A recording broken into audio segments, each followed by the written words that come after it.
с усмивка събота. Добро утро, скъпи приятели! Събуждаме съботното утро с усмивка и пожелания за ден, който да стопли сърцата ви. Звукорежисьор на програмата е Емилия Маринова, музиката избира Мила Иванова, аз съм Мария Благоева. Сега с усмивка казвам добро утро, честит празник на Любима Гранчарова, поетеса от Благоевград, която само преди ден представи пред своите читатели най-новата си стихосбирка. Тя се казва 10 нюанса реалност. Добро утро, госпожо Гранчарова. Добро утро, честит празник на всички дами. Благодаря. 10 нюанса реалност. Защо точно 10 нюанса изброихте в реалността? Защото реалността е малко по-различна от преди и съм събрала състояния, в които описвам тези неща. Като те в библиотеката ги определиха като доста минорни. Но все пак има надежда. Вие представихте своята стихосбирка надежда и минорност и тъга.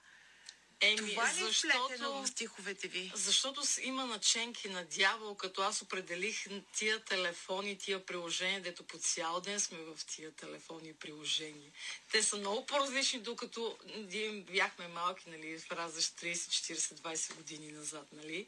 И малко като че ли в тая паежина ни оплитат в някакви нишки, от които много трудно излизаме след това. И затова съм го нарекла играчките на дявола, нали? А кои са другите нюанси на реалността? В сегашно време малко като че ли повече липсва тази душевност, тази човещина. Примерно, като бяхме малки, хората бяха по-други. Качваш се на автобуса, примерно, даваш път на старите, по-възния да седне. Сега качиш се просто, или някой със слушалки, или просто те в телефоните, то никой не гледа, никой не му е до нищо, те просто нямат това наблюдение. Ако поколенията са различни, не трябва ли да сменим гледната си точка, не и ние? Може би така леко се настроиваме, но ние, както сме излезнали от минало поколение, на нас ни трябва много повече време да влеземе в крак, докато младите те си идват с новото, ние идваме с старото, има леко сблъскване помежду си и така трябва малко адаптация, но адаптацията винаги отнема време. Какво ви вдъхновява, за да пишете? Вдъхновяваме всичко, човешкото, нечовешкото, всичко ми прави впечатление, защото аз съм доста чувствителна и няма как нещо да не ми подскаже, че има нещо, някакъв порив да се запише на листа. А как се появява творческия процес при вас? Въобще това нещо може ли да бъде описано всъщност?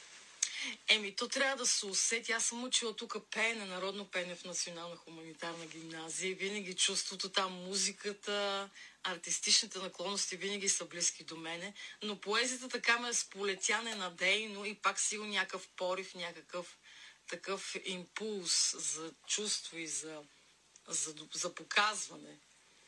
За доказване на това, което си всъщност, защото трябва да изразиш същността си по някакъв начин. Кой е любимият ви стих от стихосбирката 10 нюанса реалност? Може ли да го споделите с нашите слушатели? Ще намерим нещо подходящо за днешния празник. Добре, да помоля. Благодаря. Да, вие ни носите стихосбирката. Нещо, което вие обичате да така прочитате повече пъти.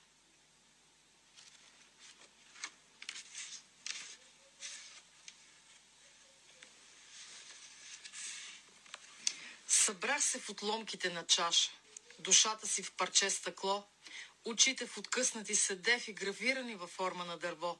Събрах се в отколешна милувка, в образ събираш ме с плата, изгризана и безвреме непотребна, изхвърлена на вълци през нощта. Събрах се в крясъка на птица, в писъка на тихите вълни, в една едничка жална песен във вятъра не спираш да в очи. Събрах се в глухите пътеки, безличната прозрачна тишина, в едно небе простори прибрана, скътана бледа синева.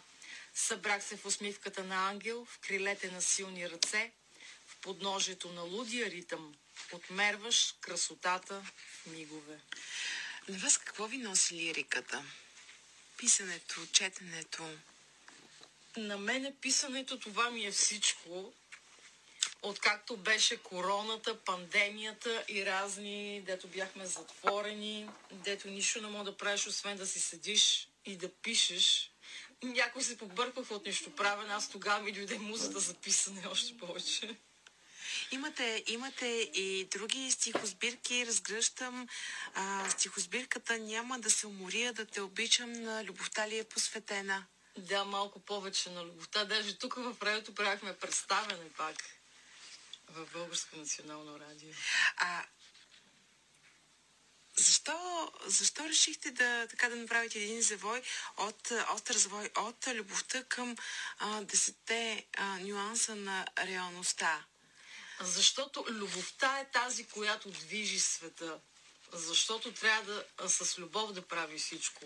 От самото нещо, най-минималното, най-елементарното до най-възвишеното. Защото чрез любовта ще продължиме нататък.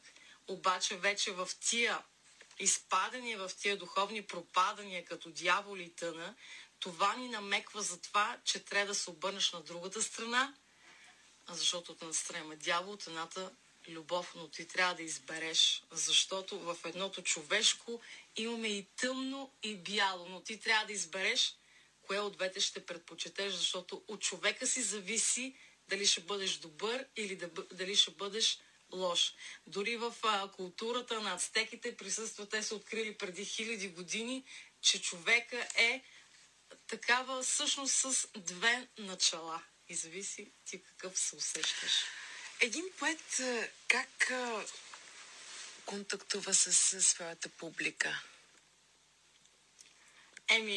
Човек трябва да контактува като човек. Преди всичко ние сме хора и трябва да не изтръгваме човешкото от нас. Не да се възхваляваш, да се възвеличаваш, да се представяш на кой съм аз. Но ето сега публиката ми казва: ти си много земна. Аз мразя някакви такива изкилиферчени истории, да се правя на каквато не съм. И това е единствения подход, просто да си бъдеме това, което си. А музиката присъства ли във вашата поезия? Споделихте, че сте завършили музикална паралелка. Да, присъства, защото част от някой даже се усеща римата, че малко върви като песен. И така, има си песен в това, защото даже и самия говор може да се изтъкне като песен. Зависи как го чуваш и дали имаш уса да чуваш тия неща. А вие какво обичате да четете? Аз съм по-така философски настроена към нещата вече повече. И от толкова писане много рядко има време за четене, но когато си открадвам малко време, да обичам да чета някакви по-такива неща за живота. Нещата за живота. Благодаря за този разговор, уважаеми слушатели. При нас гостува Любима Гранчарова, поетеса от Благоевград, за която реалността не е просто черно или бяло, а има много нюанси. Преди ден тя представи в Благоевградската регионална библиотека Димитър Талев своята последна стихосбирка "10 нюанса реалност". Благодаря.